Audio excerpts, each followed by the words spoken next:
please stop forcing yourself to be someone you're not in business. It's completely stalling your progress. Hey y'all, welcome to Introvert Video Breakthrough, an encouraging space where overthinking stops and your authentic video presence begins. I'm Crystal Tuggeek, fellow introvert and visibility strategist, and I'll be your guide, providing you with tips, tools, and resources to make video marketing a breeze for you. And today I'm too geeked to share with you all how trying to be perfect, kept me stuck, and how giving myself permission to start differently changed everything. So, y'all, today I'm trying something a little new. This format of kind of more storytelling and talking to the camera this way is a little awkward for me, but it aids into the story. So let's get into it. So for those of you who are new to the channel, especially if you're watching this like not too long after it's been posted, it took me a while to really get this channel started, even though I had the full intention of doing so like a month ago. And I really just started posting on here a couple of weeks ago. And even then, the videos that I made were more so repurposed, which is nothing wrong with that, but more so repurposed from the lives that I was doing on Substack. But my intention here with this channel was to really give value through teaching, to really give value by providing motivation, insights, resources, all of that good stuff in a way that those live videos that I'm doing on Substack just aren't doing, because those videos are more my founder's journey. I definitely encourage you to check them out though. But that's where I am publicly documenting the first 90 days of building my community, Introvert Video Breakthrough. So you're watching Introvert Video Breakthrough, the YouTube channel, and then there is a whole school community where we get together. We have monthly challenges, we do weekly co-work and learn sessions, and we're just really building this community of introverted holistic healers, coaches, and wellness entrepreneurs who just really want to be seen on camera. They're ready to get out of their head and in front of their audience using video. And I am so grateful to be able to be their guide. And so, with that being said, I knew I wanted to use YouTube. I am following someone, and this is like the strategy that they recommend to help get more people to know about your school community. So I was like all ready to go. It's not like I haven't done YouTube videos before, but with this community, I got into this mode of my own little season of perfectionism, my own little swirl tornado, whatever you want to call it, of perfectionism. I'm like, it's a new channel. You get that freshness of like, oh, I want everything to be just right. And so I started, really researching and looking at those that I admire in the YouTube space. And, there's nothing wrong with that. However, for me, it got to the point where it was keeping me from creating and posting, because I felt like there were certain things that I just don't have the capacity yet to do. And I was like, I really want to get this out on a weekly basis. And there's still a little bit of a learning curve for certain things for me. And so I waited and I waited and I waited. And like I said, attention to start this, I think maybe at this point, like 6 or 7 weeks ago, turned into really just getting started like 2 weeks ago, right? That's like a whole like month of time that I could have been really creating and getting over these sudden YouTube jitters and just really sharing with you all. So with that being said, I decided and I knew that I had to, while there's people I admire, I had to do things my way. I had to do things that will work for me. And personally, what works for me is doing very much like learning based content with slides, interviews, live Q&As. Like these are all things that I know that work well for me, and I'm really comfortable with. And so I'm like, why not start there? And so I talked about like this style is a little bit more awkward for me because like while I have no problem going live, and the thing is when I do go live, even if no one joins, I approach it as if people are going to be there. And so I don't know, it just puts me in a different kind of like mindset, right? And a lot of times people do join. And so if I'm doing like a Q&A live, now I'm talking to people and now it's just very natural. If I'm doing an interview, again, I'm talking to someone, which feels very natural to me. And then when I'm doing kind of more teaching slide, like that is still not as natural to me. However, I have my slides to kind of guide me, have my slides to kind of like lean on, right? So that helps as well. This is new territory for me. And I say that because while I said I started with what was in my comfort zone, but that is not to say that you shouldn't get out of your comfort zone. That's not to say that you shouldn't challenge yourself and try new things, especially if you know that if there's certain other things that tend to get better results or just work better, right? However, again, there's nothing wrong with starting with where you're at. And so that's what I did. And so I've been creating, I've been doing a few things. I have some videos batched, all that good stuff. And so now I have that bandwidth and I have that space to be like, okay, let me dip my toe into something else. Let me try something a little bit more different. And that's what I'm doing now. And so we'll see how it goes. These are I like again I also like my slide stuff because it makes the post editing really easy. I really don't have to do much editing.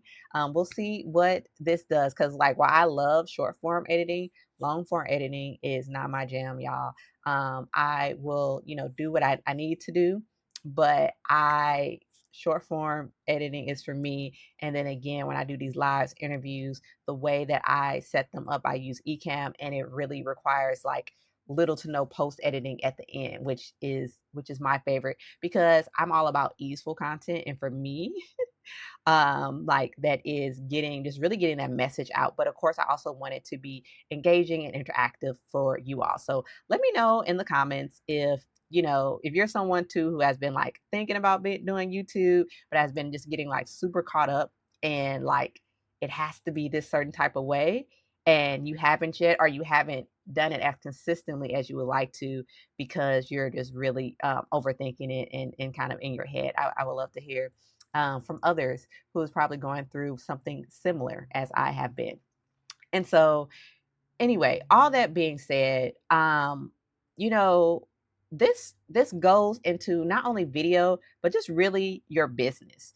And so this the topic of just not being someone you're not. So when I was trying to approach YouTube, right, I was kind of trying to be someone I'm not.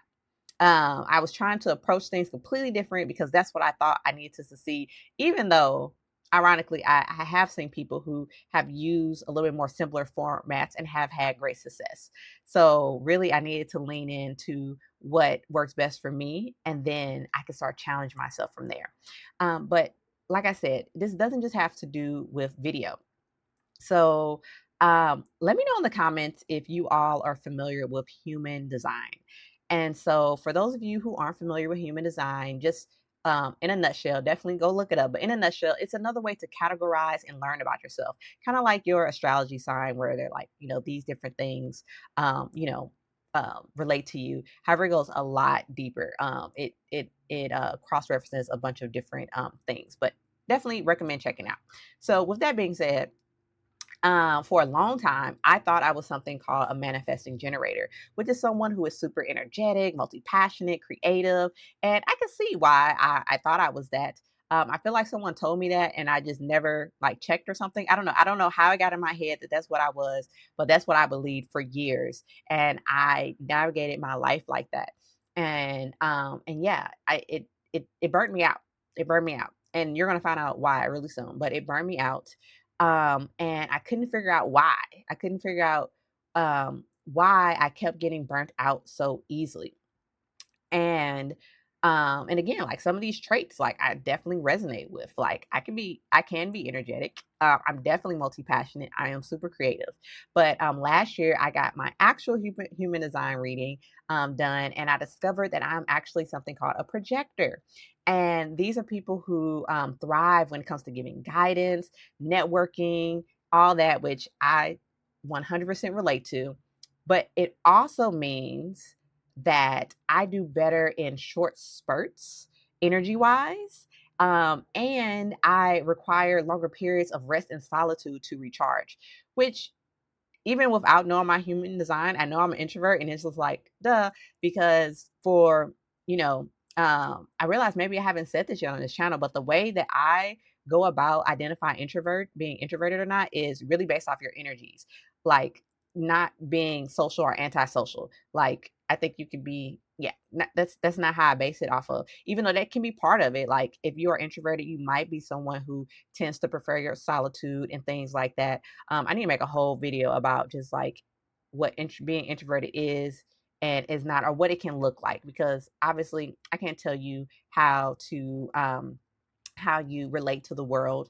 However, from my experience, being introvert has a lot more to do with my energy than it does with my social skills.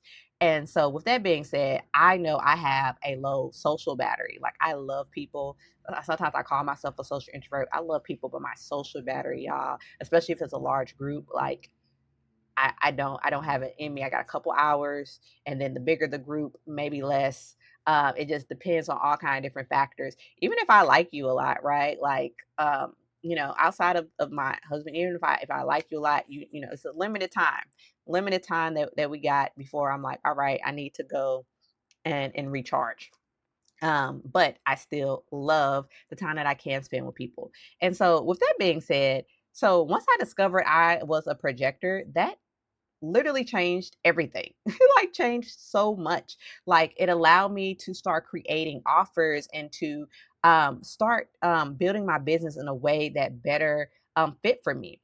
And this doesn't mean that I'm necessarily like turning down certain opportunities. Sometimes it means that I needed to bring on different support, so that way I can maintain and be true to what's best for me, as while I still want to maintain and do what's best for my clients, because I love done for you work. I love helping people execute and get things done. I'm a strategist though first, like I could do strategy all day, but I can't do the actual execution and doing all day, not because I don't like it, but because, like, literally the way that I am set up, I am not my best after, some several hours, like 4 or 5 hours tops. But really, like, that 3 hour frame is best for me. And so that's one of the reasons why I haven't done as many of. I had the service where I call it personal vibe catcher. I would come with you to different events. And it was great. I was working a lot of wellness events. And so I love being part of that. I love capturing that. However, these events that I was doing were, lasting anywhere from 4, 5, 6 hours. And while I got it done, it became more and more draining. And so, maybe I think that was last year or about a year and a half ago, I did something similar, but this time I actually had support. And so I had a main videographer, and I was more so directing, was taking some video content, but for the most part, was like really there to just direct things, make sure everything was going freely, and I can enjoy the event more.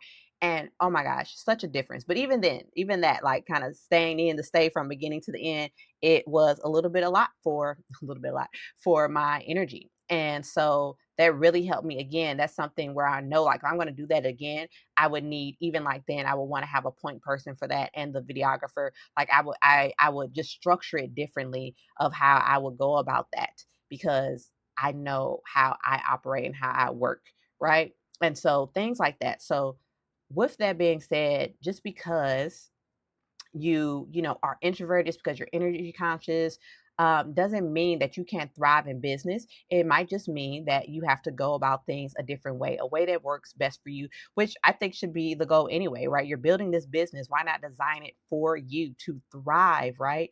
And so, kind of similar, what I am doing with these videos is I'm starting with what works for me, and then I'm branching out.